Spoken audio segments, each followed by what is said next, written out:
reviens à ma mémoire des souvenirs familiers. À 6 ans, le monde est clos et paisible. Comme aujourd'hui. Il paraît qu'au bout du monde, il y a la source aux grenouilles géantes, les grands non-dits.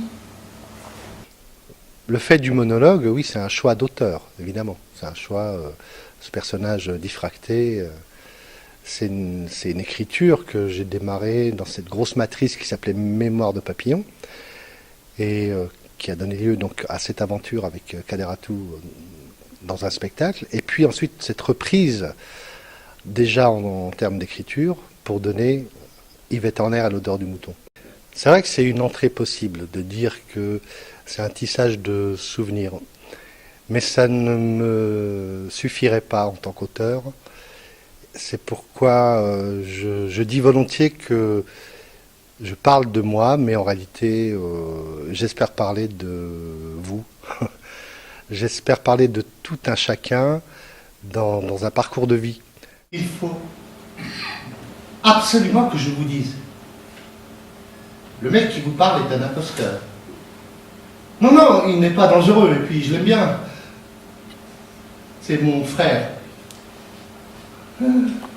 Enfin, la question est délicate. Voilà. Il s'agit de mon frère jumeau. Enfin, pas tout à fait. On est nés la même année, mais on n'a pas le même père. Ni la même mère. Pourtant, on se ressemble. Dans une époque où on classifie, on assigne les gens dans des petites cases précises, j'avais envie de montrer qu'une personne peut appartenir à plusieurs cultures. Il est midi. Nous sommes à table, les 10. 11 avec la télé. Bébé d'or, à l'écran du gros poste, Denise Glaser. Interview en noir et blanc.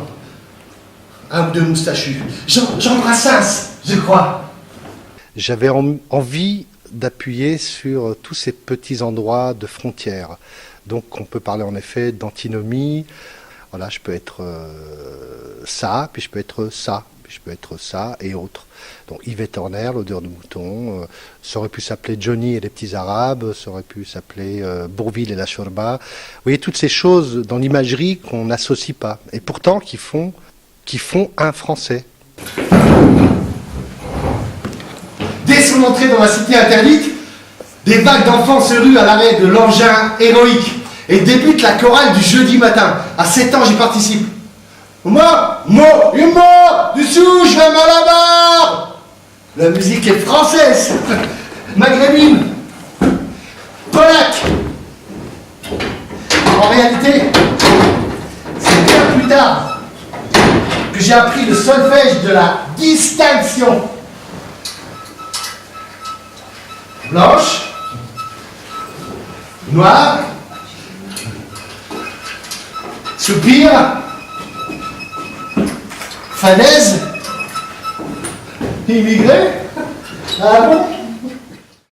Dans cet immeuble aujourd'hui démoli, il me souvient avoir vécu une république du mélange. Ça, pour moi, c'est comme une promesse qu'on entend dans l'enfance. C'était l'idéal des quartiers populaires, l'idéal du mélange, le collège unique, la laïcité. Au fond, je ne suis pas tellement nostalgique en réalité. C'est presque un prétexte. C'est un prétexte pour dire aujourd'hui, on en est où? Moi, je n'ai pas voulu faire un spectacle passéiste. Je ne suis pas nostalgique. Je ne regrette pas. Enfin, je suis pas. J'ai 52 ans. Enfin, je veux dire, aujourd'hui, moi, les immeubles d'enfance, c'est l'enfance. Par contre, parler de l'enfance, c'est le moment dans la vie peut-être le plus aventureux. C'est là où on est le plus aventurier. C'est là où on approche les milieux différents avec naïveté, avec fraîcheur, avec délice peut-être. Et on ne sait pas encore le regard que l'on porte sur vous. Donc, moi, j'ai voulu mettre cette richesse-là en évidence. Et je pense que c'est dans ce sens-là que ce spectacle est aussi quelque chose, en tout cas, c'est ce que je cherche avec Corinne Basta, qui m'a mis en scène. Je cherche cette universalité-là. Corinne Basta, elle n'est pas issue de l'immigration algérienne, et on s'en fout. Émilie Jouve, qui fait la scéno, c'est pareil. Enfin, voilà, on est dans cet endroit riche de toutes les frontières qu'on passe, toutes les petites barrières qu'on monte. Et c'est ça qui peut aussi provoquer l'humour, parce que l'humour est toujours un décalage.